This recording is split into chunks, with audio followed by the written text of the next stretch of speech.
গোটা বাংলার মানুষের জন্য নিজে রাস্তায় নেমেছেন, এসআইআর নিয়ে সুপ্রিম কোর্টে লড়াই করে সে দৃষ্টান্ত স্থাপন করেছে শুধু বাংলার মানুষের ন্যায়ের জন্য।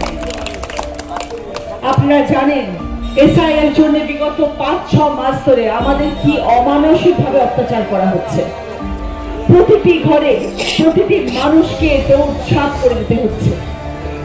তারপরেও আজকে কত লক্ষ ভোটারের নাম বাদ গেছে এবং দিদি অভিষেক দুজনে মিলে প্রতিনিয়ত লড়াই করে যাচ্ছে এবং শেষ দিন পর্যন্ত দিদি বলেছেন ভোটের আগের দিন পর্যন্ত লড়াই করে যাতে একটা বৈধ ভোটারের নাম যাতে বাদ না যায়, শুরু থেকে শেষ দিন পর্যন্ত।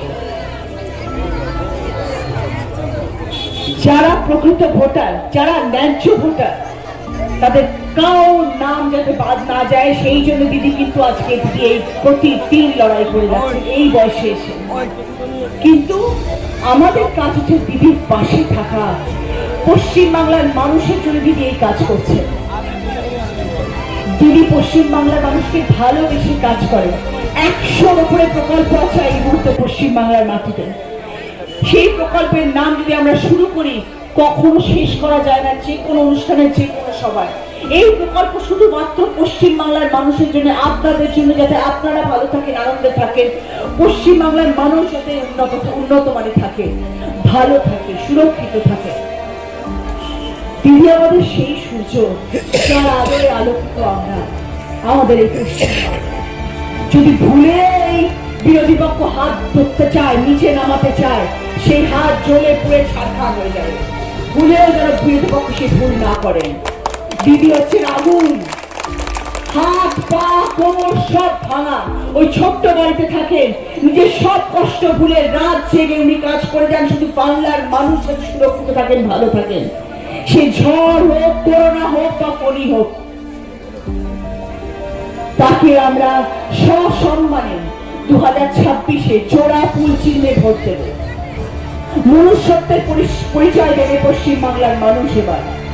কারণ এই লড়াই বড় লড়াই, 23শে এপ্রিলের লড়াই বড় লড়াই। লাস্ট 15 বছর ধরে দিদি যা করছেন আমাদের জন্য, যা প্রকল্প নিয়ে এসছেন, তার আমাদের কিন্তু রিটার্ন দিতে হবে।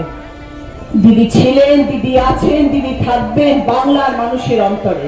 দিদি ছিলেন, দিদি আছেন, দিদি থাকবেন দিদির ভালোবাসার মধ্যে থাকবেন। এবং দিদিকে 2026-এ আবার আমরা চৌঠা মে মুখ্যমন্ত্রী রূপে পাবো, চতুর্থবারের জন্য।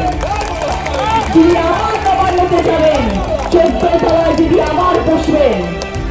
এটা আমাদের বিশ্বাস, এটাই আমাদের স্বপ্ন, এটাই আমাদের পশ্চিমবাংলার মানুষের বিশ্বাস, স্বপ্ন, ভালোবাসা।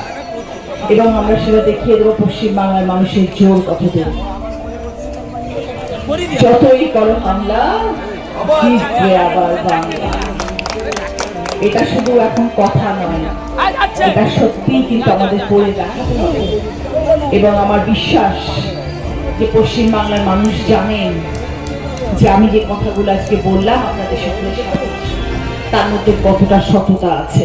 এগুলো একটাও নেকি নয়, এগুলো একটাও বানানো কথা নয়, এগুলো একটা ওই সামনে প্রমোটারের স্কিমে চলছে আর আমরা পড়ে পড়ে বলছি সেরকম ভাষণ নয়।